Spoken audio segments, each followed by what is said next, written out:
Twitter. I think there was one time they had taught us, I think, long division, and we were in church, and my mind was off the sermon, and I was just solving the questions. And the teacher saw me after church, and they gave it to me. Some serious lashes, but Welcome, lovely people, to another episode of The Time with the Valedictorians. My name is Augustine, and it is with pleasure do I introduce today to you the guest speaker. He is the overall valedictorian for the College of Sciences, and he is in the person of Master Prince Paa Kwasi Baiden. With a CWA of 87.07, he turned out to be the valedictorian for the College of Sciences, specifically from the Department of Mathematics. Join me as we converse with him.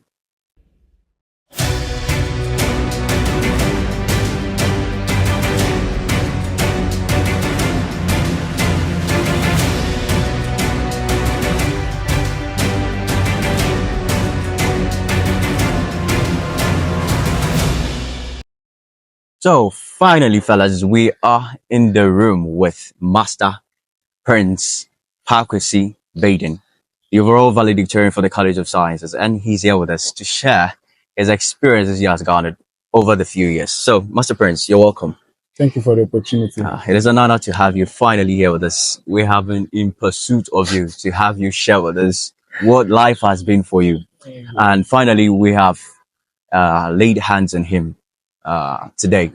So, Master Prince, I am so delighted to have you in the showroom and to tell us how these things have been. Guys, I must indicate this dude has a CW of 87.07, and it's close to being the overall valedictorian for the university. And I just want to ask him, how did you genuinely feel when you realized you were an inch closer to being overall valedictorian? Oh, it was a mixture of disappointment, sad a little bit, because you were just thinking about certain courses you had. That if you had gotten probably 10 extra marks, you could have, or 2 extra marks, you would have just been able to cross that line, and then get the overall. But at the end of the day, there was more to be happy about than to be sad about. So I just thank God. But were you ever hopeful of becoming the valedictorian, either overall or even specifically from your college? Yes, I think when we had the maiden edition of the Vice Chancellor Student Excellence Awards, and I was called and told that I'll be receiving the award for the overall best academic performance for level 300. It's like, sparks that hope. Yeah. It could be possible that I could end up as the overall. And then final year, when we had the second edition, I was part of the top 3, but Oniti took the award. So final year, I was like, Charlie, the final semester, we're going to push hard. Unfortunately, still we're short by 0.16. So I see. That's what we can call the race between cheaters and greyhounds, striving to lay hands on the valedictorian crown. But we are interested in how it all got started. Could you share with us how has life been for you right from where you were born? So I was born in Tema, specifically Tema General Hospital. But I think shortly after I was born, we moved to Cape Coast. We were there for a short period of time. I don't remember how long, but it wasn't long. So I think I was enrolled into these schools for toddlers. I think the name is Rose Nursery Crèche. I don't know if I've gotten it right. But we later came back to Tema, where I had my basic and junior high school education at Life International School in Tema, Community 5. So that's where I've grown up. We used to stay in Community 6. I think so. Junior high school moved to Community 12. I think I've been around that area, Community 5, but I don't even remember what I even came there to do precisely. So, I've been a Tema boy my whole life. From there, we moved to Presbyterian Boys Secondary School, where I furthered my education. And then from there, we are here in KNUST, and we're also done with school. So that's just been my journey journey. Yeah, throughout. Right. So. But could you share with us, even way before gaining admission into this prestigious university, what was the program that you had on heart? Were you desiring to pursue the program you pursued? I mean, whilst you were on campus here, or was it something that you probably had to stick to because things didn't really work out well for you? Was it something that you desired all along? Like from JHS or just in SHS? I'll say I had a passion for mathematics from a very young age. Maths came very easy to me. I didn't really struggle to learn and understand it. So I don't know. I think one of my JHS mates was selling me out on Twitter. I think there was one time they had taught us, I think, long division, and we were in church, and my mind was off the sermon, and I was just solving the questions. And the teacher saw me after church, and they gave it to me. Some serious lashes, but the passion has been there for mathematics. But I think going into SHS, I offered general science. My electives were elective math, physics, chemistry, biology. But getting to university, the choice of a course was blurry at the time. I didn't really know what to do. For. Yeah. I remember a teacher talking to me about actuarial science. I think it was a field that was up and coming. And it was very lucrative. So because the deadline for the first admission to be closed was due, I just went to the actuarial science, knowing that the portal would be opened again for me to make changes. It wasn't something I settled on. But I think after the WASSCE, when the results came, I was thinking actuarial. I knew my passion for math was there, so I was just looking at the two. I prayed about it. I also didn't have any pressure from my parents. And they came to me and told me that whatever you want to do, I was doing, they will support me, no pressure. But people were pressuring me to do other things, medicine, engineering, because by the grace of God, I did very well in the WASSCE. What grade? 7As or 1B. No, that's also. So I prayed about it and I finally chose the mathematics team. Right. So with all the pressure from friends, from people around you, that why not opt for medicine, why not opt for pharmacy and all of that, was it something that you wanted to tune into, or at the end of the day you just decided to let's go over all of these and then choose which one will work best for you? For me, medicine was out. I didn't like reading. I wasn't someone who liked to read a lot, and I knew that's how the medicine program was. So for medicine, there was out of question. I think for the engineering, I was considering which one to go with, but at the end of the day, I just decided to follow my passion and do mathematics. So I think even the way I chose the courses, some will say I didn't give respect to the engineering courses. But math was my first choice, and then I chose 3 other engineering courses after. So the math was what I wanted to come and do in the university. Then eventually you found yourself within the confines of the university. Yes, pursue your course. Now let's talk about your life on campus. How has it been for you relatively, your academic journey? It's been good. It's been very good. See, I've enjoyed the grace of God because I can't really put my hand on, should I say, struggle per se. Like, there was a time when things were very hard academically. I can't really put my finger on something. But I'll say maybe because I had people around me. Because for me, I know usually when I say this thing, my friends usually say I'm lying, but I was someone who didn't like to learn. And I know it may be hard to believe, but because somebody who doesn't take interest in learning, how do you end up becoming valedictorian for the college? There was something even in JHS, people used to joke about it, that we all go and play together when exam comes. You would excel. Then I'll excel. We call that natural. Would you call that by the natural? grace of God, I'm sure it's a gift.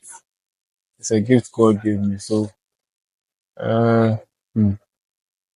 I'll say I didn't really have a struggle, and because I also didn't really like to sit down and learn, like planning for myself that today I'm going to the library to sit down and study Maybe also out of it context. wasn't something that was regular. Also, I can count the number of times I personally went to the library Wow. to go and sit down and study. Usually, when I go, I'm going with a group of people. Whether we are studying together, I'm teaching them. Right. So I'll say they have been a very great support system for me in terms of academics because you have to teach someone. So obviously, you would have to prepare to go Prepare and and then teach go them. and teach them. So that's what helped me, to be honest. It was left with personal studies. I don't know how the story would have gone, but because I had all these people who were depending on me to teach them, to assist them, I think it helped to keep me on my toes. So, Right. that's how the then That's how the whole thing has become. Now, I want us to shift a bit, right? Because there's this prevalent mentality that's all the time, and you have already tipped in something that's quite intriguing. The perception is that whenever these people or your kind emerge as valedictorians, you guys are all the time fixed on books. You don't have the time to go out with friends and indulge yourself in other extramural activities. How true is it? Were you the coded type all the time with your books? I understand you have indicated were the type that's all the time stick with books and all of that. So would you share with us what other extracurricular activities were you indulging? for me, I like to play basketball. So Oh, from first year, I was in University Hall okay. with the basketball court. My roommates and I would go play. Yeah, playing There were times we basketball. play even late into the night. So basketball was something I like That's to something that we love to do. to do. I think later on, I think around third year, final year, started playing chess. Oh, So there were a number of times I used to go to the PB tent at Engineering Gate. yeah. Usually meet on Fridays, Saturdays. So there were times I used to go and play. But it was usually basketball. Oh, okay. It's Which either, basketball player are you a fan of? oh, Steph Curry is my Ah, the the greatest three-point shooter of shooter. all time. Yeah. I don't really That's like to handle. I prefer shooting. That's what I'm shooting. good at. So Oh, okay. yeah. Yeah, So I see. It's there's been okay. basketball. I think church activities as well. By the grace of God, I was diligent when it came to church All service in these church and all areas. that. So, But then third, sorry. it begs the question that playing basketball, playing chess, doing all these other activities, it begs the question, how are you able to balance all these things out? Would you say that because you was like, by the grace of God, had that gift of not really having to sit down and run through the books, that was what helped you to balance these things out? I would say so. Because I say it's not every day. Like I said, sitting down to learn was not something that was my style. It was usually teaching others, and it wasn't every day. So I had time All for this these stuff. stuff. Usually the basketball, there were days that we used to go. Usually Fridays and then Saturdays, Oh, okay. Sundays. Yeah. Once in a while we go during the week when we have time. I in first year they used to play a lot because the court was just Oh, okay. right in front of Okay. us. But I think from second year through to my final year, now you would have to move maybe to Pajo or Right. Republic to go and play. So usually on the weekends. Yeah. So I would say for me, another way I would say I was able to balance is there are times you would have to sacrifice. Um, Sometimes you can't hold everything together. Together. Yes. So there are times, obviously, exams time, you can't be going to play basketball and the Yeah. rest. So there are times you'd have to put those things Things aside aside. and then focus on what is priority. So I Right. say that's one thing to that help. Not trying to keep everything. Everything. Sometimes you are tired. Your friends will call you, let's go and play. You know that Charlie, this one you can't go. So there are times when you put those ones aside. I think in final year, I didn't even have time to play basketball a lot. because of projects, and all of that. defense, and all those things. So I can count, say, less than 5 times in school, the whole final year. So sometimes it's knowing when to stop certain things and focus more on others. So it all trickles down to your ability to prioritize, which is relevant most. at the time. Okay. Now, was there a time, do you recall a time where you encountered any significant challenge on campus? Not necessarily on campus, but within the course of your journey. Do you recall any significant challenge? Challenge.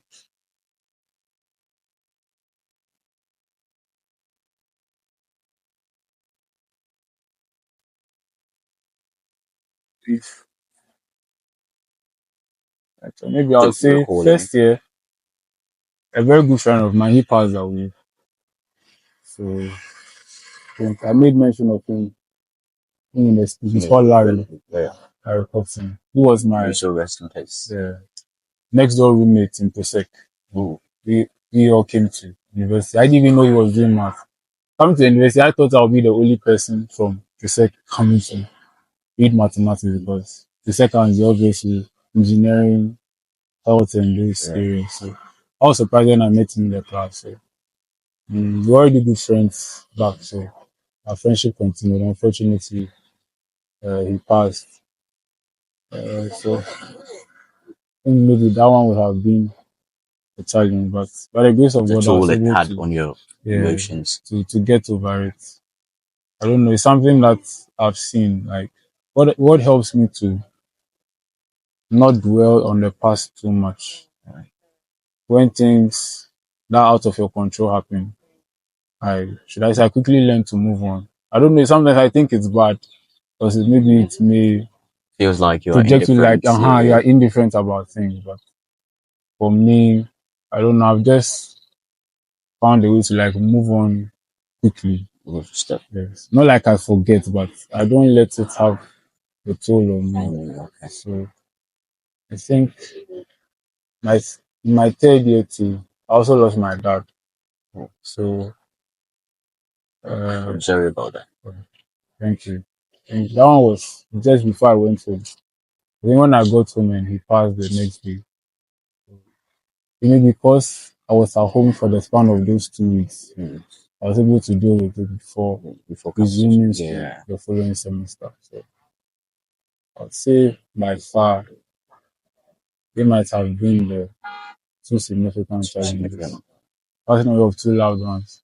It would have been nice to celebrate this with them, but awesome.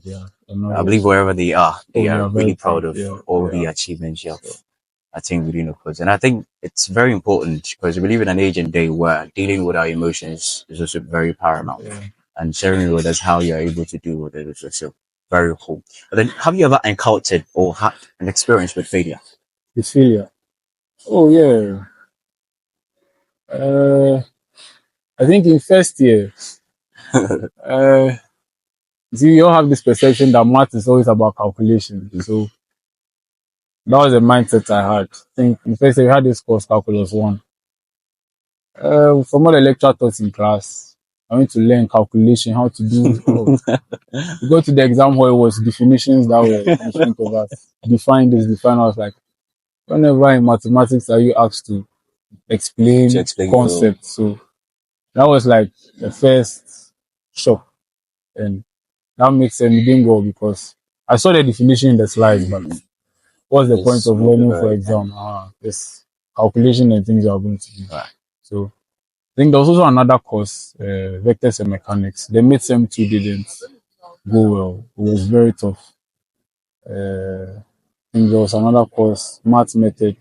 There were a number of them, but usually it was for the mid-semester. I think by the grace of God, usually when I don't do well in the mid-sem, I come back stronger in the end of sem. So I say those were like the failures that I would say I had. But then how has these things shaped your perspective on certain matters? That's it's, let's say, things may not always go your way. It's how you respond to them that matters. So for someone, mid-sem didn't go well, so he has closed his mind. Or maybe these are the areas I did better in, so I'll focus more here. so that my chances are better. But for me, usually when I don't do well in something, I'm more motivated to do better at it the next time. So for most of the courses that made same region going well, that was the attitude I had. I just put in more effort there to make sure that those courses go well at the end of the day. So I think it's a matter of response, being resilient and determined to make sure things go out well. Yes. It may not always be smooth. For you. So there's this idea, and I think it is a popular muzzin, that nothing is new under the sun. And so basically what you have been through is not something new, right? And I am forced to believe that there are people out there who are going through the same situation, struggling to juggle between the academics and extramural activities. And some people may have probably lost their loved ones as well within the course of the journey. What would you tell these people who probably may find themselves in the same situation or worse? So I think in the area of balancing, like I said, sometimes it's hard to hold everything together. So there are some things that you can do without for the meantime. So knowing your priorities. Obviously, you're in school to learn. That can't be a side thing.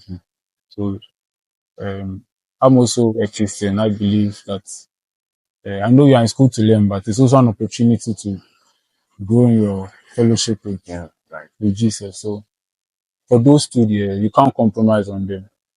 Any other thing, I feel like if it's getting in the way, the Holy Spirit is there to give us wisdom on how to manage them. But I think in school, once you're in school, it's academics and the spirituality. Obviously, for some extracurricular activities, that at the end of the day will help to boost your CV and all that. But I think like the games, probably those who like to go out, those who like to have fun, there are some things you can do without for now. There will be many more opportunities in the future to do those things. There are some things if you don't do them now, it's going to be costly. So I think it's just a matter of if you can balance or great. But if it's becoming a struggle, knowing the things to drop and the ones to focus on. For those who may have lost loved ones, I think usually when people, did I say, emotionally get down, people tend to isolate themselves. Right. That's a normal reaction for most people, but I think it's rather the time to, let's say, find yourself around people who can encourage you, who can show you that love, so that it doesn't become a burden. Because the thing is, the person is a loud one. Memories will always come back. Exactly. It's not something you can run away from. So I think just having the right people around, not being alone, having friends, going to church, going to a place where you meet other believers, you're encouraged. Just don't be an island. Don't be an island. Have the right people around you. Talk to people. That's one thing I've learned to do. If something is going on wrong and you can't handle it yourself, if you feel your peer, my pastors are there, you can talk to them. We're there to pray with you, to give you words of encouragement. Yeah. So I think the main thing is don't be alone. Have a good circle of friends around you. Speak to people as much as possible. And for the journey in school, for me, I always say it that have good stages. Don't learning alone is good. Everyone has their style. But from my experience, I would say have people you learn with. But there are times when I've sat down to learn and I really understand. But when people are around, sometimes they encourage you, or maybe they understand and they can teach you. And when you are sitting alone in your room, you don't understand. Probably you just lose the book. It mean kills your vibe, and then you sleep or you do something on your phone. So when you have people around you are learning with, it helps. Right. And Right. there's a saying that you remember 90% of what you teach. So when you learn and you understand something, there's no wisdom in keeping that knowledge. Right. If someone comes to you that, oh, I don't understand this, explain it to me.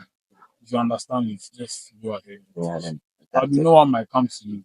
He may look somewhere looking for people to teach. I say, credible. But I think it helps when you share what you understand, because it sticks better with you. These are the things I would like to see on this area. Right, right. So lastly, before you leave, most of the concern that arises whenever you're done with this phase is what next. So I want you to have the platform. What would you share with us? Having, found yourself in the points of your life where you're done with the phase and then you're looking forward to the next step. What are your preparations and what are the strategies you put in place for all of this? So I'll say that always seek counsel. It's a scripture I love that I've forgotten where exactly it is, but it says, "In the multitude of counselors, there is safety." Even in life, there are people who have been where you want to. Even if you are not so sure, speaking to people, they open your eyes to reality, things to expect, how to prepare yourself for the future. In these past days, I've had some conversations with some of my mentors, and I realized that there's a lot to be done.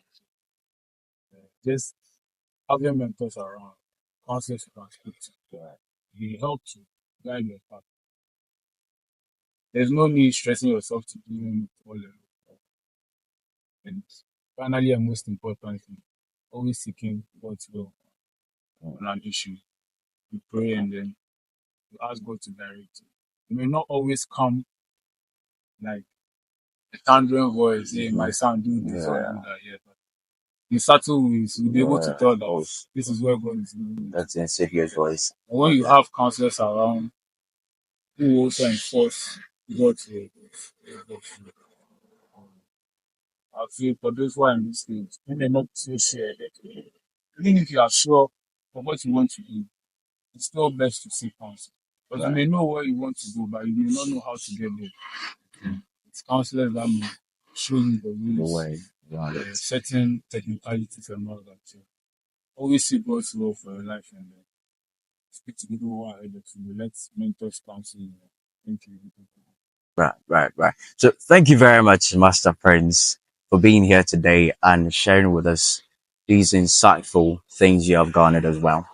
And to all those who are watching us today, I believe that you have found some inspiration from this conversation and it will go a long way to helping all of us relative to the spectrum of our lives may find ourselves in.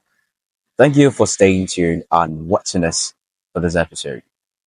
Continue to subscribe. Stay awesome.